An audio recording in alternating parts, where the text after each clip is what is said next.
Hello student, good morning. Today we will going to discuss next topic of unit magnetic effect of electric current and magnetism is torque on a current carrying coil in a magnetic field.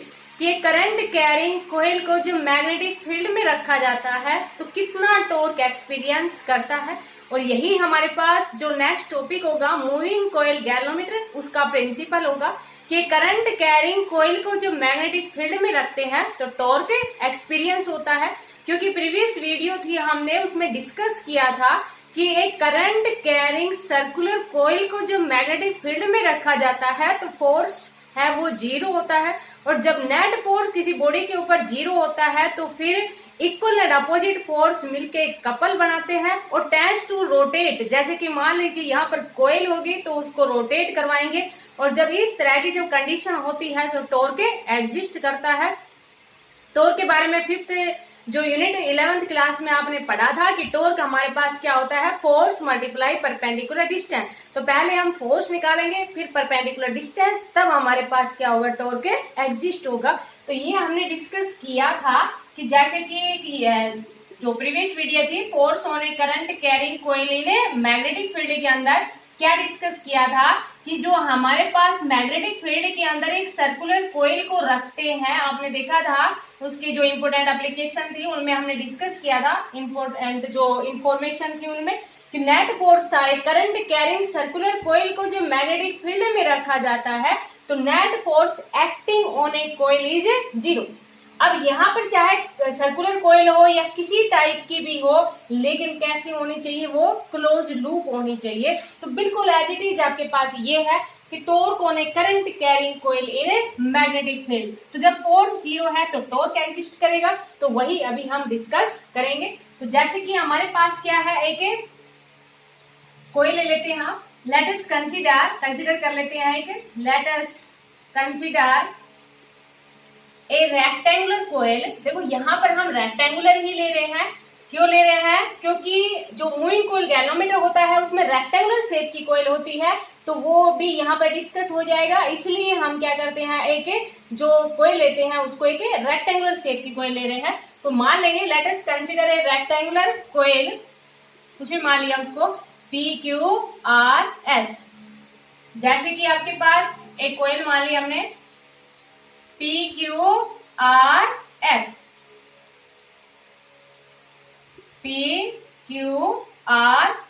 एक cross rectangular shape की कोयल मान ली।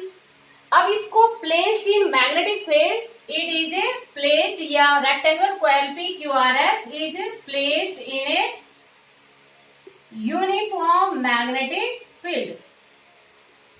इसको किस में रखते हैं, uniform magnetic field में रखते हैं। तो देखो यहाँ पर यूनिफॉर्म मैग्नेटिक फील्ड मींस जैसे कि यूनिफॉर्म मैग्नेटिक फील्ड है वो आपके पास इस तरफ है कि यूनिफॉर्म मैग्नेटिक फील्ड के अंदर इसको रखा। अब जैसे कि यहाँ पर देखो एक कोयल के अंदर आपके पास कंडक्टर हो गए, कौन कौन से हो गए, PQ, QR, RS और SP। तो यहाँ देखो ये करंट है I, ऐसे डायरेक्शन ले लेते हैं करंट की, तो ये हमने क्या ले ली, डायरेक्शन ऑफ ए करंट ली। तो देखो एक करंट कैरिंग कंडक्टर को मैग्नेटिक फील्ड में रखते हैं, तो ये भी हम डिस्कस कर चुके हैं। फोर्स एक्सपीरियंस होता है, कितना फोर्स एक्सपीरियंस होता है, F is equal to I L cross B, means वो डिपेंड करता है कि लेंथ को हमने L से रिप्रेजेंट किया है, जैसे कि यहाँ पर ब्रेथ को B से रिप्रेजेंट करेंगे तो B वैल्यू ले लेंगे उसकी। तो जैसे कि हमने क्या कंसिडर किया, एक rectangular coil PQRS is placed in uniform magnetic field having length L, length है वो क्या ले ले L, एंड ब्रेथ है वो क्या ले ले हम, ब्रेथ है वो B ले ले। जैसे कि ये वो तो हमने B ले ली, और ये लेंथ है उसको हमने किससे रिप्रेजेंट कर दिया, L से। तो एक रेक्टेंगुलर कोइल को मैग्नेटिक फील्ड में रखेंगे तो नेट फोर्स जब जीरो होता है, ये बात तो आपको आती ही है, पता ही है इसके बारे में कि जब नेट फोर्स जीरो होता है तब टॉर्क एक्सपीरियंस होता है, मींस तब टॉर्क है वो एग्जिस्ट होता है। तो ये बात आपको समझ आ गई होगी। तो देखो बेटा अब जैसे कि पहले हम इसी कंडक्टर का मान लेते हैं, ये भी हम कंसिडर कर लेते हैं, let F1, F2, F3 and F4 be force या force is experienced by conductor PQ, QR, RS and SP respectively. समझ आ गया? PQ का फोर्स क्या माना है? F1, इसका क्या माना है? F2, F3 and F4 respectively. अब देखो यहाँ पर जब एक करंट कैरिंग कंडक्टर को मैग्नेटिक फील्ड में रखते हैं तो फोर्स एक्सपीरियंस होता है। तो पहले हम फोर्स एक्सपीरियंस बाय कौन से कंडक्टर का मान ले? Force experienced by conductor PQ। पहले हम किसका मान लेते हैं? PQ का मान लेते हैं। देखो यूनिफॉर्म मैग्नेटिक फील्ड है तो ये हमारे पास मैग्नेटिक फील्ड है ना, तो ये जो कॉइल है वो परपेंडिकुलर डायरेक्शन में रखी हुई है मैग्नेटिक फील्ड में। तो फोर्स आपको बताया था कि फोर्स है वो हमारे पास क्या होता है? I, लेंथ ऑफ कंडक्टर कितनी लिया हमने? PQ क्रॉस मैग्नेटिक फील्ड हमारे पास कितना है? B। समझ आ गया? तो इसको हम क्या लिख देते हैं? I PQ B sine of कितना बन रहा है? 90 डिग्री। अच्छा जो लेंथ ऑफ द कंडक्टर है उसको हमने कितना लिया है? L। तो इसको हम क्या लिख देंगे? ILB sine of 90 degree. और साइन 90 की वैल्यू कितनी होती है? 1। ये बात आपको समझ आ गई होगी। अब इसके हम डायरेक्शन देख लेते हैं। तो देखो डायरेक्शन, जब आपके पास दो चीजें हो, करंट भी हो मैग्नेटिक फील्ड भी हो, तो फिर हम क्या लगाते हैं? फ्लेमिंग लेफ्ट हैंड रूल लगाते हैं। तो देखो यहाँ पर फ्लेमिंग लेफ्ट हैंड रूल लगाओ। ये करंट है, ये मैग्नेटिक फील्ड है, तो thumb represent the direction of force. और यहाँ पर जो फोर्स है उसकी डायरेक्शन है वो कैसी आ गई? आउटवर्ड। डायरेक्शन ऑफ फोर्स है वो कैसी आ जाएगी? आउटवर्ड। समझ आ गया बेटा? डॉट से किसको रिप्रेजेंट करते हैं? आउटवर्ड पोजीशन को, और क्रॉस से इनवर्ड पोजीशन को रिप्रेजेंट करते हैं। तो ये बात आपको समझ आ गई होगी। अब यहाँ पर देखो ये मैग्नेटिक फील्ड है, तो ये मैग्नेटिक फील्ड के साथ कितना एंगल बना रहा है? थीटा। अब 90 डिग्री नहीं है ना, अब एंगल आपके पास कितना है? थीटा। अब देखो यहाँ पर इसके द्वारा फोर्स है वो हम कितना मान रहे हैं? F2 मान रहे हैं। I कितना है? QR cross B। अब यहाँ पर देखो इसको हम क्या रिप्रेजेंट कर देंगे? F2 इक्वल टू क्या आ जाएगा? IB और एंगल कितना है? Sine of theta. समझ आ गया होगा बेटा? अब यहाँ पर देखो again Fleming left hand rule लगाओ। फ्लेमिंग लेफ्ट हैंड रूल के अकॉर्डिंग आपको पता ही है नहीं तो करंट मैग्नेटिक फील्ड फोर्स। तो देखो ये करंट है, ये करंट है, ये करंट गया, ये मैग्नेटिक फील्ड गया, thumb represent the direction of a force.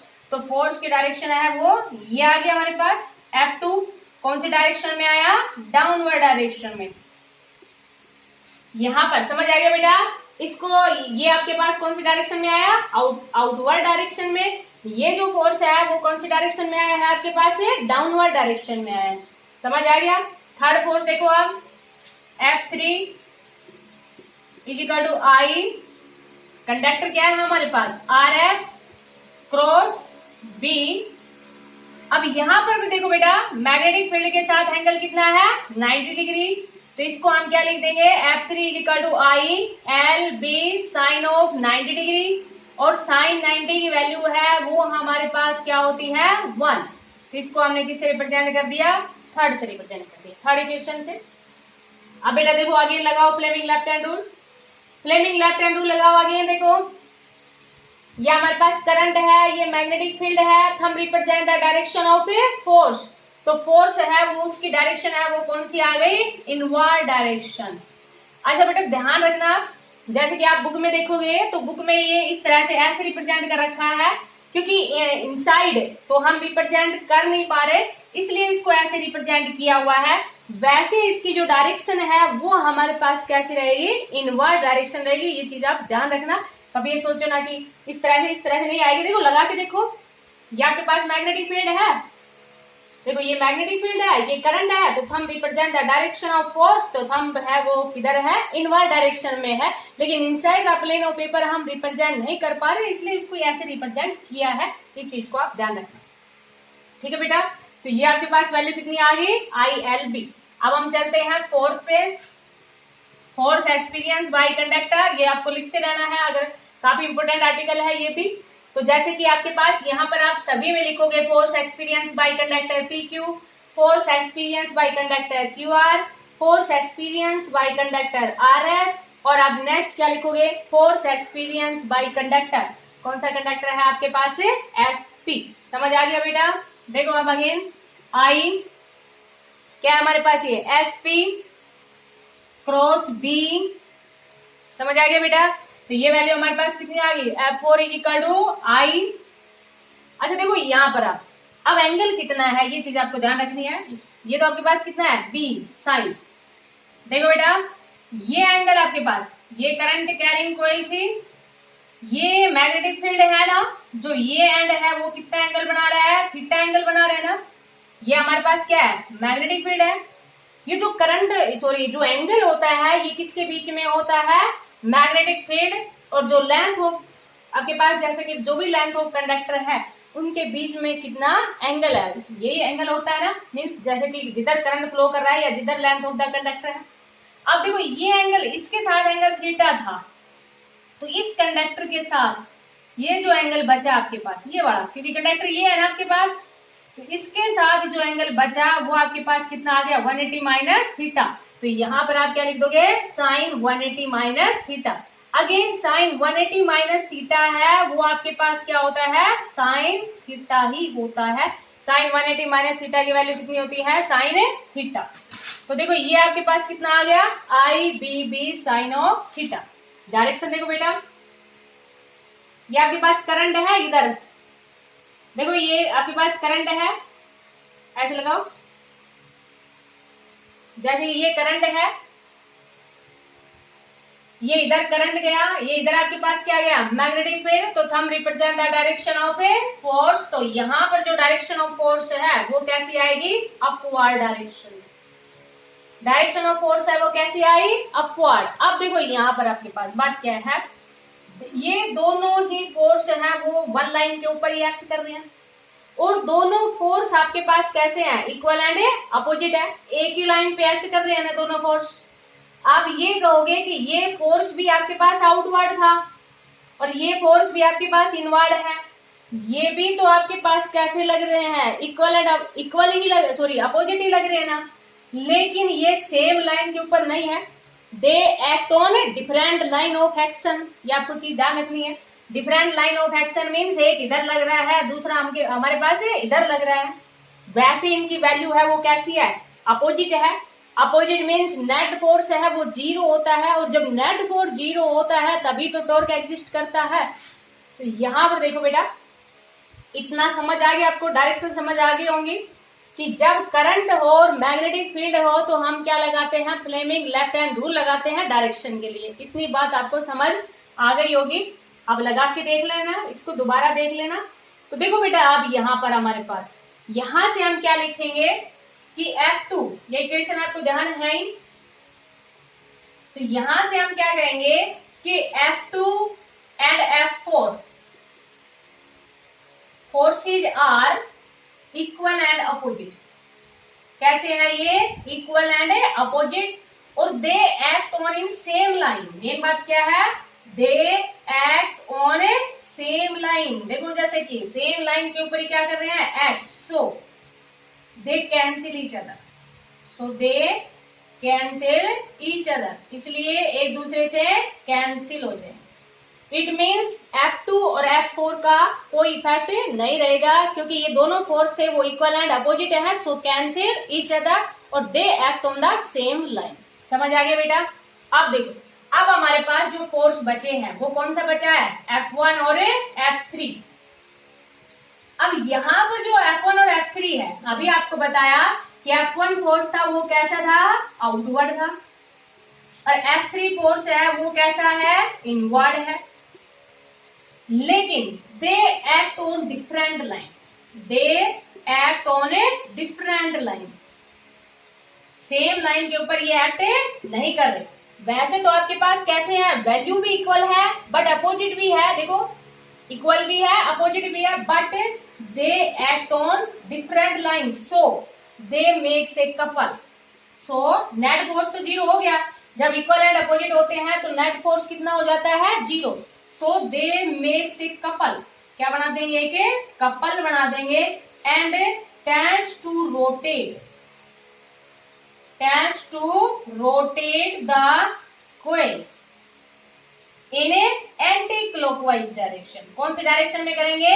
Anti clockwise, क्योंकि ये आउटवर्ड है, ये इनवर्ड है, तो इसको क्या करेंगे? ऐसे रोटेट करवाएंगे कॉइल को। कौन से डायरेक्शन में? Anti clockwise direction. इतनी बात समझ में आ गई बेटा? अब देखो यहाँ पर F2 और F4 का कोई इफेक्ट नहीं था और ये डिफरेंट लाइन ऑफ एक्शन पे है, so they makes a couple and test to rotate the coil, rectangular coil in anti clockwise direction. और जब रोटेट करवाते हैं तो टॉर्क एग्जिस्ट करता है, तो अब हम टॉर्क निकालेंगे। तो देखो बेटा, टॉर्क हमारे पास क्या होता है? Force multiply perpendicular distance. जानते हैं ये आप, +1 में आपने पढ़ा था। टॉर्क इज इक्वल टू क्या होता है? Force multiply perpendicular distance. Either force तो है हमारे पास, कितना है? ILB है, एंड परपेंडिकुलर डिस्टेंस निकालेंगे। तो देखो बेटा, परपेंडिकुलर डिस्टेंस निकाल लेंगे हम। परपेंडिकुलर डिस्टेंस कैसे निकालेंगे? जैसे कि ये हमारे पास क्या है? कोई भी, ये इसकी परपेंडिकुलर डिस्टेंस ही है, तो इसको हमने ऐसे कर दिया थोड़ा सा। देखो ये हमारे पास क्या था? SP, ये इसकी परपेंडिकुलर डिस्टेंस है। मीन्स हमने थोड़ी सी कंस्ट्रक्शन कर दी। क्या कंस्ट्रक्शन कर दी? ये तो हमारे पास कितना था? B है, ये एंगल है वो कितना बढ़ रहा है? देखो जब इसको ऐसे करोगे, ऐसे देखो, ऐसे किया तो ये भी एंगल आपके पास, ये एंगल थीटा है, तो ये एंगल भी कितना आएगा? थीटा। तो इसको हमने यहाँ इधर बना दिया। ये आपके पास परपेंडिकुलर है, ये हमारे पास क्या है? बेस, और हमें ये निकालनी है ना, ये डिस्टेंस निकालनी है इसकी, इसके रेस्पेक्ट में परपेंडिकुलर डिस्टेंस ये निकालनी है। तो इसको कुछ और पॉइंट मान लेते हैं। क्या मान लिया? इसको T मान लिया। तो देखो अब यहाँ पर TS डिवाइड बाई SP क्या बनेगा हमारे पास? cos of theta. तो TS है वो किसके इक्वल आ गया? B cos ऑफ थीटा के इक्वल। तो आइदर फोर्स, समझ आ गया वो बेटा? Either force multiply perpendicular distance. तो फोर्स हमारे पास कितना है? ILB मल्टीप्लाई परपेंडिकुलर डिस्टेंस, अभी हमारे पास क्या है? B cos of theta. देखो हम यहाँ पर लेंथ और ब्रेथ मिलके क्या बना देती है? एरिया। ये बात भी आपको समझ आ गई होगी। इफ कोयल हैव एंट्रेंस, अगर कोयल के अंदर एंट्रेंस है, क्योंकि आपको अभी थोड़ी देर पहले बताया था कि ये जो मूविंग कोयल गैल्वेनोमीटर है, तो है जो गैल्वेनोमीटर होता है, गैल्वेनोमीटर आपको पता है ना, एक इंस्ट्रूमेंट है to detect very small electric current.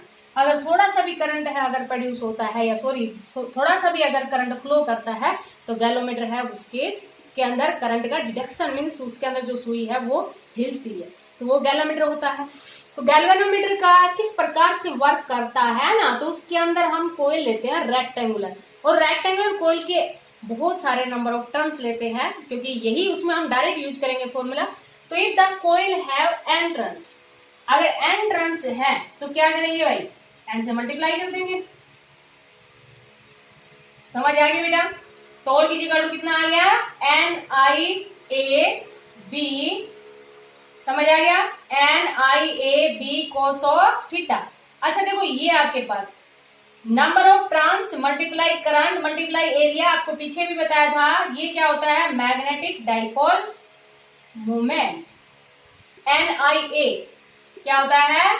Magnetic dipole movement. आपको बताया था कि जब एक बार मैग्नेट लेते हैं जिसकी लेंथ 12 लेते हैं, तो मैग्नेटिक डाइपोल मूवमेंट है वो होता है पोल स्ट्रेंथ मल्टीप्लाई सेपरेशन। और जब हम एक करंट कैरिंग लूप लेते हैं, तो जो NIA होता है उसको हम क्या कहते हैं? मैग्नेटिक डाइपोल मूवमेंट कहते हैं। तो यहाँ पर जो टॉर्क एग्जिस्ट हुआ, समझ आ गया यहाँ तक बेटा? तो यहाँ पर हमारे पास जो टॉर्क एग्जिस्ट हुआ, इधर लिख देते हैं, कितना हुआ? Torque is equal to MB cos of theta. समझ आ गया बेटा? अब देखो यहाँ पर, if the plane of coil makes an angle alpha, ये जो प्लेन ऑफ कोयल है वो makes an angle alpha with the direction of magnetic field such that they are perpendicular to each other. क्या बोला? If the plane of coil makes an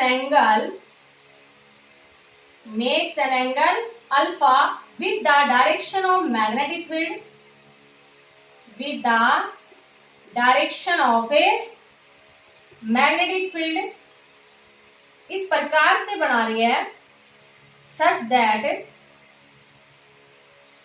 theta plus alpha is equal to 90 degree. तो जहां theta है वहां पर हम क्या put कर देंगे 90 माइनस अल्फा। तो देखो बेटा, क्योंकि यही हम वहां पर जो आपके पास मैक्सिमम मैग्नेटिक फील्ड के लिए प्लेन ऑफ कॉइल है, मींस रेडियल मैग्नेटिक फील्ड लेते हैं। और रेडियल मैग्नेटिक फील्ड वो होता है जहां पर जो प्लेन ऑफ कॉइल है वो मैग्नेटिक फील्ड के साथ मैक्सिमम एंगल बनाए। मैक्सिमम एंगल मींस 90 डिग्री का एंगल बनाए। तो जब, क्योंकि मैक्सिमम टॉर्क है वो तभी एग्जिस्ट होगा, टॉर्क के कारण वो कॉइल है वो रोटेट करेगी, तब हमारे पास गैल्वेनोमीटर की वर्किंग है वो हम डिस्कस करेंगे आगे। तो ये उसका प्रिंसिपल रहेगा। तो देखो बेटा, यहाँ पर टॉर्क इज इक्वल टू कितना था, M B cos of theta था ना, तो थीटा की जगह हम कितना लिख देंगे 90 माइनस अल्फा। तो टॉर्क है वो हमारे पास कितना आ गया M B sine of alpha. और इसका हम यूज करेंगे वहां पर, डायरेक्ट लिखेंगे वी नो टॉर्क है due to the rectangular coil if the plane of coil makes an angle alpha with the direction of magnetic field, then torque is mb sin of alpha। समझ आ गया होगा बेटा। अब इसके कुछ स्पेशल केसेज हैं, उनके बारे में डिस्कस कर लेते हैं। स्पेशल केसेज में देखो, अगर मान लीजिए यहीं पर देखो आपके पास अगर थीटा की वैल्यू है, मीन्स अगर आपके पास जैसे कि जो कोई भी कंडक्टर था वो उसी डायरेक्शन में रख दिया जाए जिस डायरेक्शन में आपके पास मैग्नेटिक फील्ड है, तो थीटा को अगर 0 डिग्री ले लेते हैं तो टॉर्क है वो आपके पास कितना आ जाएगा एमबी आ जाएगा। तो देखो वही बात हो गई ना, जैसे अभी हमने क्या लिखा था theta plus alpha is equal to 90 degree लिया था। अगर थीटा को 0 डिग्री ले रहे हैं तो इट मीन्स अल्फा को कितना ले रहे हैं 90 डिग्री ले रहे हैं। और अल्फा को 90 डिग्री लेने का means radial magnetic field means maximum torque experience, कि प्लेन ऑफ कॉइल है वो परपेंडिकुलर है डायरेक्शन ऑफ मैग्नेटिक फील्ड के, then maximum torque is experience. और मैक्सिमम टॉर्क है वो कितना एक्सपीरियंस होता है एमबी। एक जो आपके पास जो कंडक्टर है वो इस प्रकार से रख दिया कि makes an angle 90 degree with the direction of magnetic field, तो टॉर्क है वो कितना आ जाएगा 0।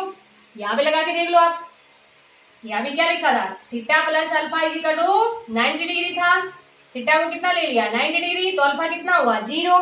जब अल्फा 0 है तो टॉर्क है वो कितना हो जाएगा 0। तो ये समझ आ गया होगा। अगर radial magnetic field means maximum torque के लिए plane of coil makes an angle alpha with the direction of magnetic field such that जो आपके पास थीटा है वो कितना है 0 डिग्री होगा, तो अल्फा है वो 90 डिग्री होगा, मींस मैक्सिमम टॉर्क है वो एक्सपीरियंस होगा। और अगर मान लीजिए आपके पास से अगर परपेंडिकुलर डायरेक्शन में रखा है कंडक्टर को मैग्नेटिक फील्ड में, तो टॉर्क है वो कितना आ जाएगा, टॉर्क आपके पास 0 आ जाएगा। उधर से अगर हम निकालेंगे तो अल्फा 0 पुट किया तो टॉर्क है वो कितना आ गया 0 आ जाएगा। तो ये था हमारे पास torque on a current carrying coil in magnetic field. इसके ऊपर न्यूमेरिकल है वो बिल्कुल डायरेक्ट फॉर्मूले बेस्ड है, तो उनके आप प्रैक्टिस करना। Thank you, have a nice day.